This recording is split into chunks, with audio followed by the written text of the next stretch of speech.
कटोरे में से हमेशा घूसे ही निकलते हैं, उसमें से कोई अच्छी चीज निकल सकती है। पूर्ण द्वारा आत्महत्या के बाद जेजेपी प्रमुख डॉक्टर अजय चौटाला व पूर्व मुख्यमंत्री दुष्यंत चौटाला चंडीगढ़ से सीधे कैथल पहुंचे। इससे पहले जेजेपी युवा दिग्विजय चौटाला पहले ही कार्यक्रम में पहुंच चुके थे। उन्होंने आरकेएम पैलेस में आयोजित युवा योद्धा सम्मेलन में जेजेपी कार्यकर्ताओं को संबोधित किया।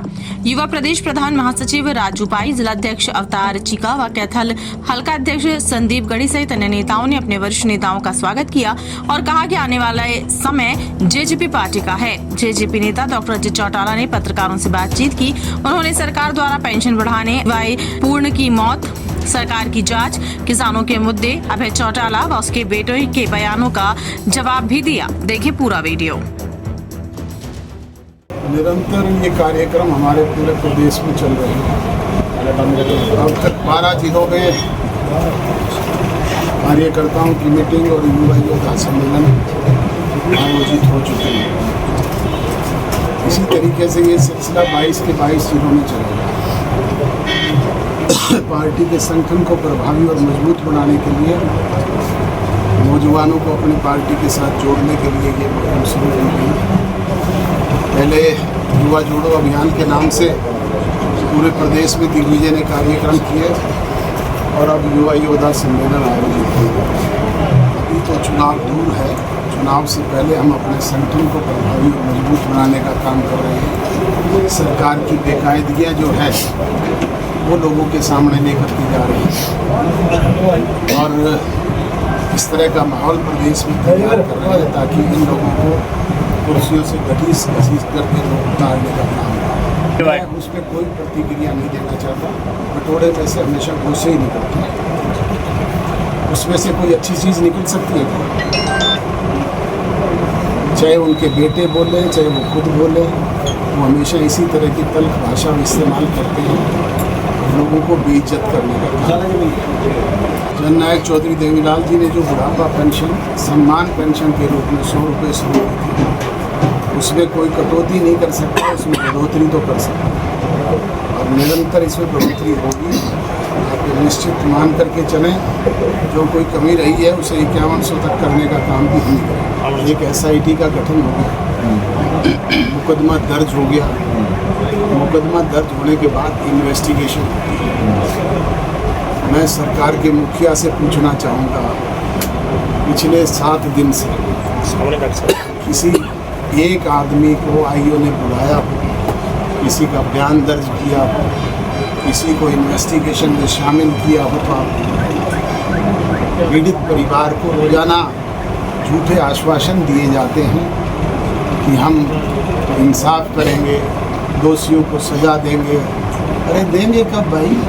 दोषी तो अगले ने आइडेंटिफाई करके बता दिए 15 लोग हैं, उनके खिलाफ मुकदमा दर्ज है, उनको बुलाओ, इन्वेस्टिगेशन में शामिल करो, उन्हें सस्पेंड करो, उनको कानून के दायरे में सजा दो। बताओ इस तरह की कोई बेकायदगी उस वक्त हुई क्या? आपसे ही पूछ रहा हूँ। शासन तंत्र का हिस्सा तो दुष्यंत जी भी थे, क्योंकि उप मुख्यमंत्री थे सर वो भी, और बकायदा गृह मंत्री ने मीटिंग भी ली थी उस टाइम। बाबूजी मैं आपसे पूछ रहा हूँ, उस 4.5 साल में इस तरह की कोई बेकायदगी का एक उदाहरण दे करके बताएं तो सही आप मुझे। लेकिन सर समस्या का समाधान तो उस वक्त भी हो सकता था। उसमें जो सुसाइड नोट है उसमें जिक्र किया गया है कि बकायदा, और उस वक्त दुष्यंत जी सरकार का हिस्सा थे, शासन तंत्र का हिस्सा थे। तो यही अधिकारी IG अम्बाड़ा रेंज भी थे उस वक्त, आपको ध्यान होना चाहिए। मैंने तो अभी आपके सामने खुलासा किया, कल मुझे एक शराब का बड़ा ठेकेदार मिला, उससे 4 करोड़ रुपए की फिरौती विदेशी टेलीफोन कॉल करके मांगी गई है। ये हालात तो कानून व्यवस्था के हैं। कभी इसको थ्रेट मिलती है, कभी इसके चाचा को मिलती है, कभी चुने हुए और दूसरे प्रतिनिधियों को मिलती है। सरकार कहती है हमने इनको सिक्योरिटी प्रोवाइड करवा दी, इनको तो एक गनमैन दे दिया। आपकी कोई सुरक्षा है क्या? आपसे पूछ रहा हूँ, आपकी कोई सुरक्षा है क्या? क्या है कोई गारंटी? मैं तो कह रहा हूँ 1 साल सरकार है ही नहीं। सरकार का साल क्या हो? सरकार तो मस्त है और जनता त्रस्त है। आज प्रदेश का किसान की क्या दुर्गति है, आप मंडियों में जाकर के हालात देखें। ये कहते हैं हमने 24 फसलें MSP प्राइस पर खरीदते हैं। एक फसल मुझे बता दें जो MSP प्राइस पर बिक रही है। कॉटन 1200 रुपये प्रति क्विंटल की कटौती में बिक रही है। जीरी 600 रुपये प्रति क्विंटल की कटौती में बिक रही है।